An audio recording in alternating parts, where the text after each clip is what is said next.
Please make sure he's all right. I know it's within your power to do so. I know that you have been gone from this world for some time, but it can never be truly gone. Please look after my son. There great magic we have bent to our will, weapons and engines and machines. No great mind now bends itself to my child. For all that I have learned of magic, I cannot seem to bend it to doing that one thing I would most wish. I know that you are gone. There is a magic to you that eludes us even now.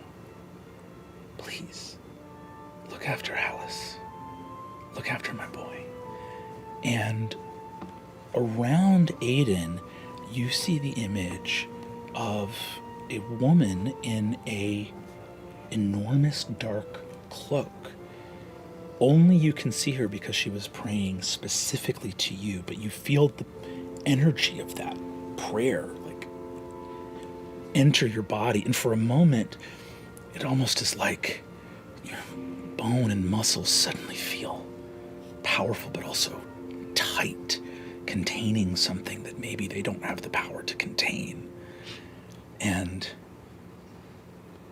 you look, and as she lifts her face up, tears streaming down her cheeks, you see the high collar of an archmage of Aor.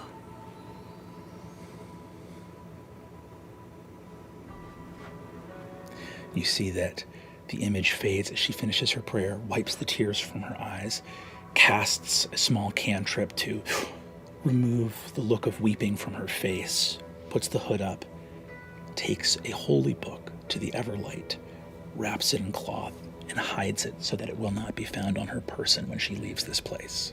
And with that, the memory of this prayer is gone. Someone in this city still believes in you. I'm sorry, I never got your name. What is your name?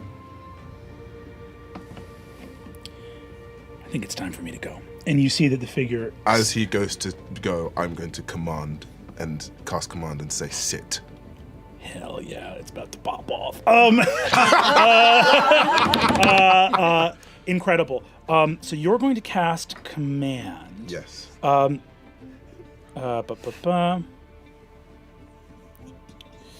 Should be. Hell yeah. Let me know what kind of save that is.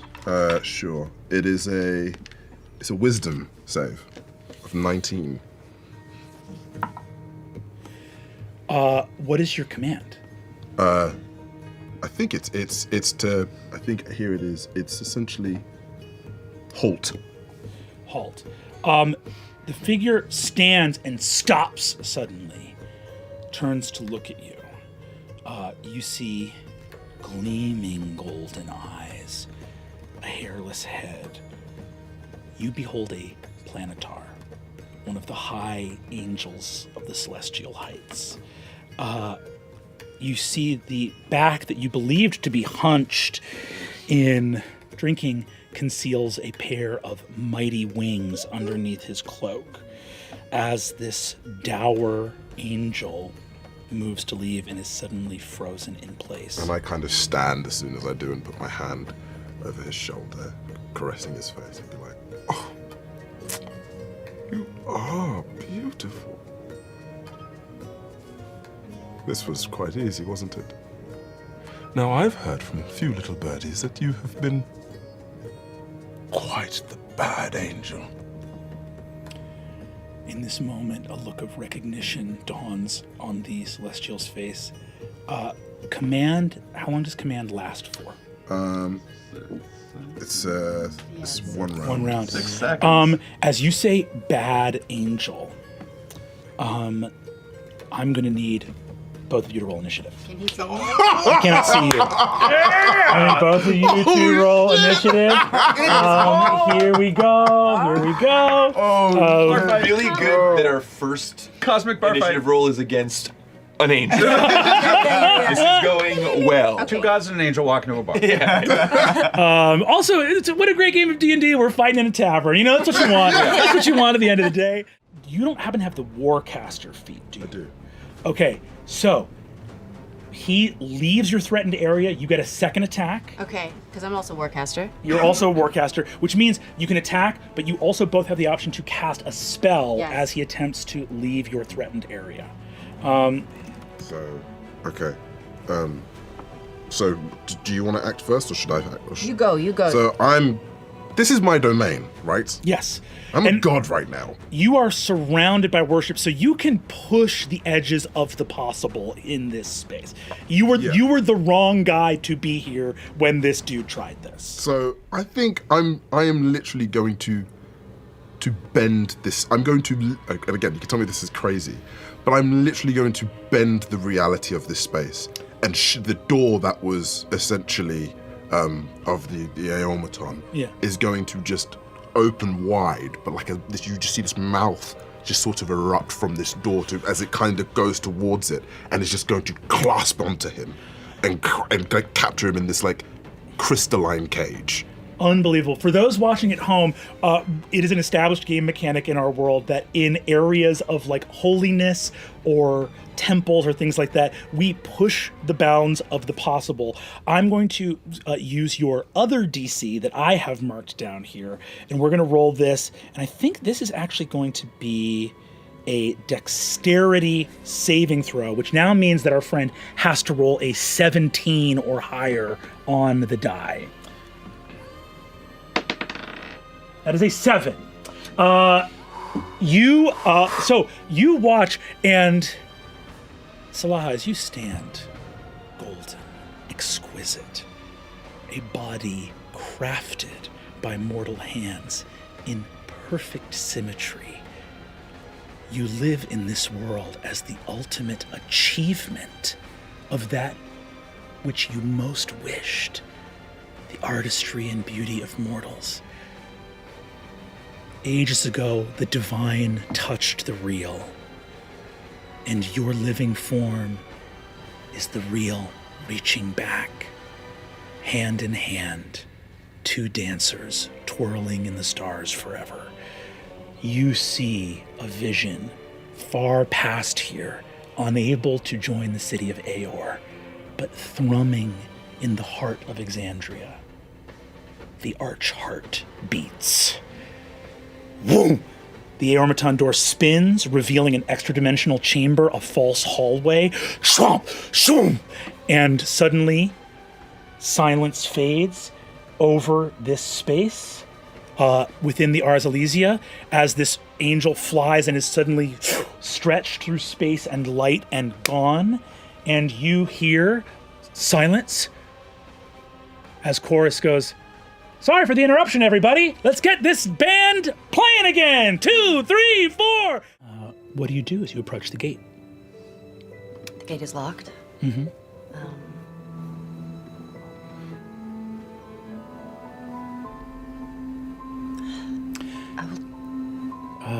Father Milo says, "Do you need some help doing something dishonest?"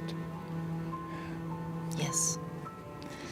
You see, he walks up and goes and clasps both hands around the lock. "Great Dawnfather. Wheresoever you might be, open those ways which are barred to us. Let your light peer out." And you see there's a dull red glow within his hands as a melted steel lock pulls on the floor. Amen. And he pushes the gate open as you walk inside. Try to see if I can cure the disease. You go here. Do you want to reach to this power now? The last time you embraced your power deeply to try to work a miracle was to give a chance at redemption to the Lord of the Hells. The last time you reached deeply for power, it was to attempt to understand and heal a being that insisted it wished to know only pain. And the ruin and chaos that came after that shattered a part of you. You see this child struggling to breathe, and you see a proud archmage of Aor, whose vast intellect commands the very edges of reality, who cannot help her child. And she clutches a symbol of everlasting light and the devotion that comes from her hands as she says, "Please, please, please. If anything is possible, let this be possible."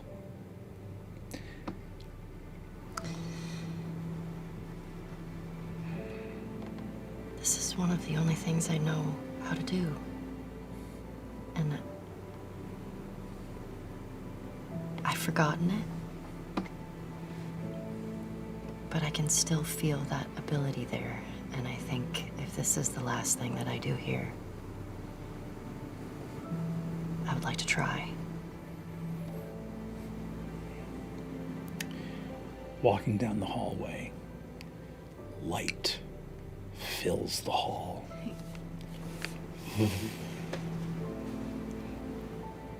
Arcadia keeps her eyes wide open, and forces her pupils to dilate so that she can know as much light as possible. And you see that Cassida gasps as she suddenly realizes that the heart that she has been praying to did not send somebody, but is instead here. And with the faith and worship of that emblem, not only does the disease fade under the power of your light, but we'll go ahead and let 70 hit points stand as you look at a young boy breathe and be the maybe first person in Exandria to be a 0th level commoner with 70 hit points. Gotta use them somewhere. Go. He goes, Very quietly, I reach into my pocket, because my miracles are small, and I find that the remnants of that apple core that I've been eating, and I spend a key point. Actually, I don't even need to do a key point, do I? I am just going to squeeze it until there is no life left in it. And then I'm going to use that to breed some maggots in that dead, rotting core. And I'm going to grind, and I'm just going to drop the remnants of that apple in the nest, quietly. the birds look. You see this mother bird grabs a little worm, drops it into a baby's mouth, and you see the apple continues to molder, and it's sort of piling high with maggots. And you see that one of the birds hops on a branch.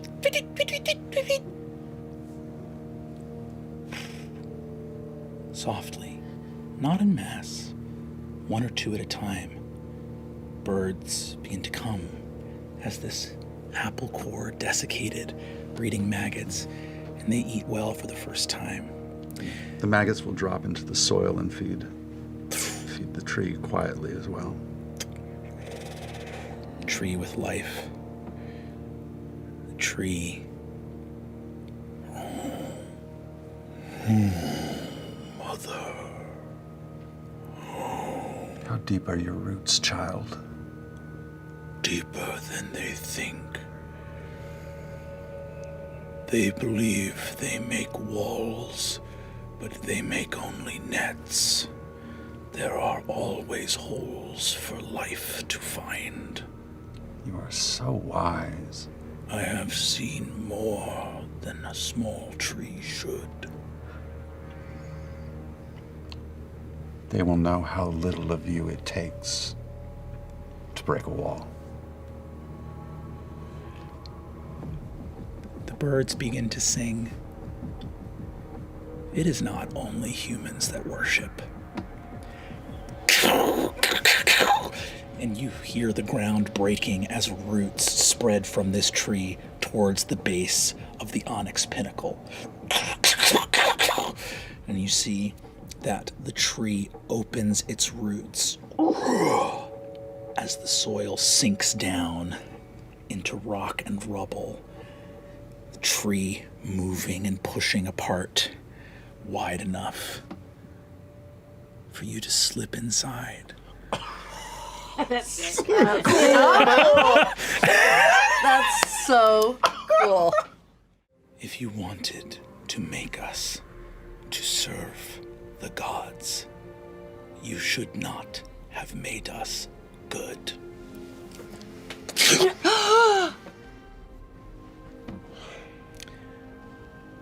And the Planetar falls to the ground, dead. Does it have a soul? Yes. Speak with the dead. Oh my god. Hell yes. Hold on.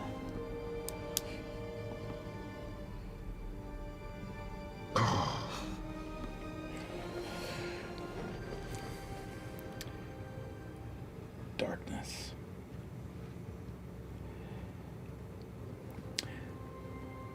I'm not going to ask for Emira or what she does in this moment.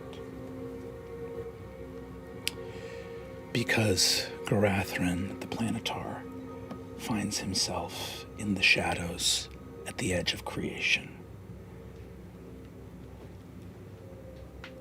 Laura, could you describe your real character who meets Garathrin as he attempts to leave this world?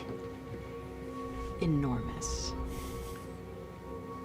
He sees towering over him a black dress, feathers in the air, and a white mask over my face. Outstretched beyond me is thousands, countless golden threads stretching out into infinite space. And I reach down with my pointed finger and touch his face. You are a child. I'm sorry. So sad. Do you think I do not understand the sorrow of responsibility?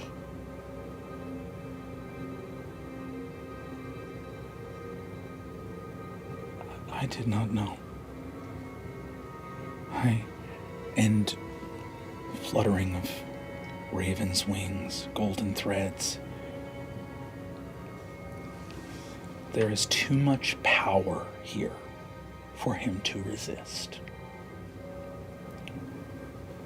I believed that I was right, but I don't know what to believe here. Beyond the threads, there's so much darkness and I'm scared. Stay with me, child. I'll keep you safe. I don't know what happens to us when we die.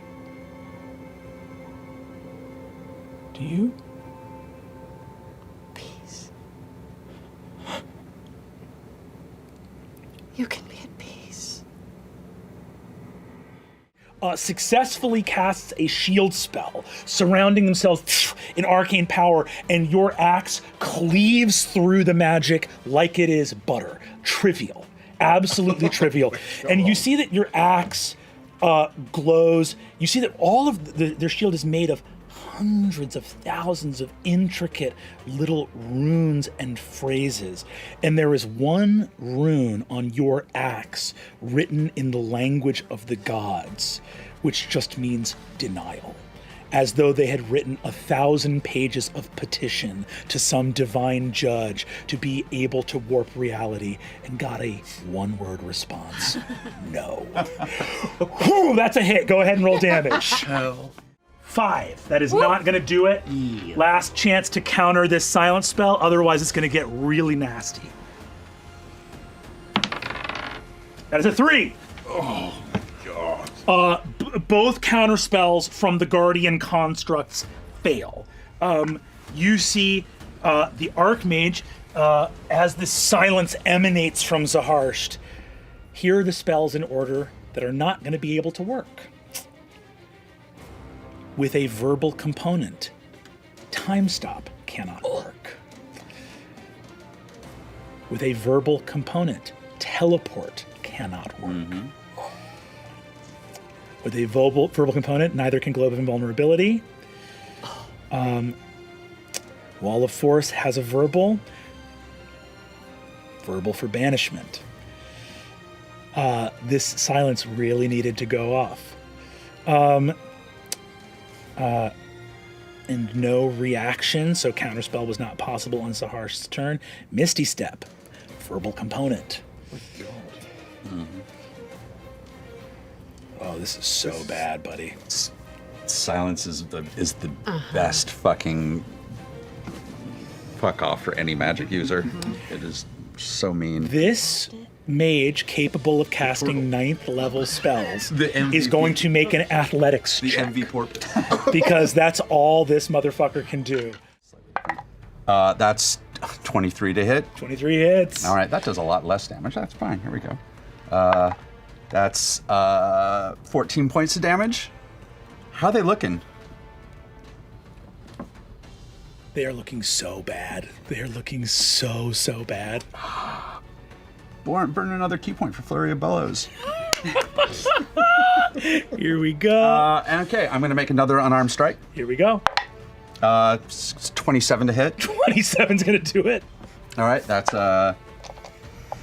12 points of damage. Asha, how do you want to do this? So, Get it. other than the tea, this has been pretty calming the entire thing through. Standing on the body of the Archmage, I'm going to grab them, pick them up with a jump, throw them against the wall out of the pool again, and like pull them out of the pool, let them drop down. I'm going to tear down, dropping my spear, and I'm going to go face first and bite the throat out and just grab it and pull. Tendons, blood, flesh, viscera, windpipe out. Blood rushes over your chin. Hungry. And that is your turn. That's your turn. Hell fucking yes. Wow. This, It's taking you that long, and I will grant her an extra attack. wow.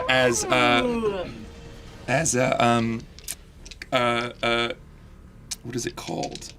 That I do here. We're all buddies. We're all buddies. Family. It's We can't destroy this. yeah. I will command her. We So already she Oh. as a reaction Yeah.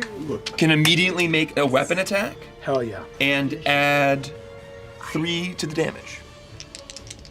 With advantage once again. That's better. That's better. Tashar looks at you, Aiden, as you. So both Trist and Aiden have thrown light. You can see wires melting. The light burns bright as the machine begins to come apart. Tashar looks, and for a moment, seeing that you have given her the opportunity to ruin something, she thinks back.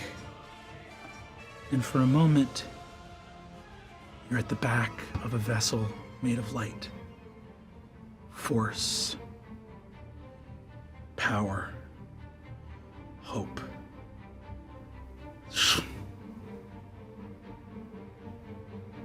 It didn't have to be this way.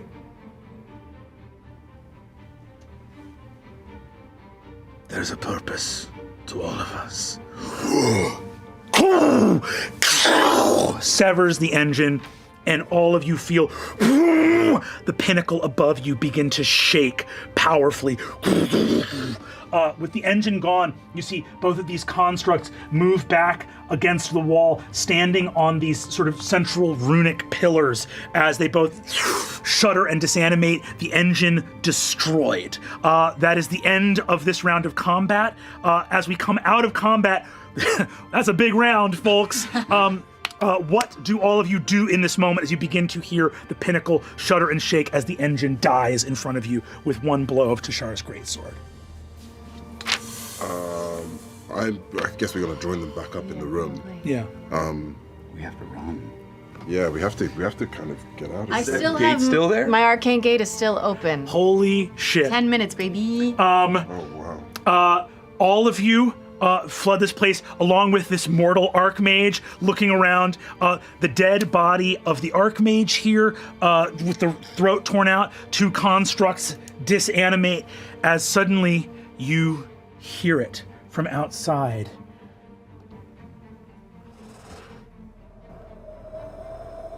Yes. Wind starts picking up out there in the great beyond. Appearing above you, parchment thrumming in your chest. Amira, your raven's gate behind you in the wall. The Ars Elysia opens behind, one after another after another. You hear it in the immediate round after, you can feel teleportations, multiple teleportations beginning to manifest right here in this chamber. One round was all you fucking had. Wow. And the gate closes behind you as the Magistry of Aeor discovers 2 constructs, a dead archmage, and a broken engine with no clue how it happened. And that's all for this episode. Critical Role.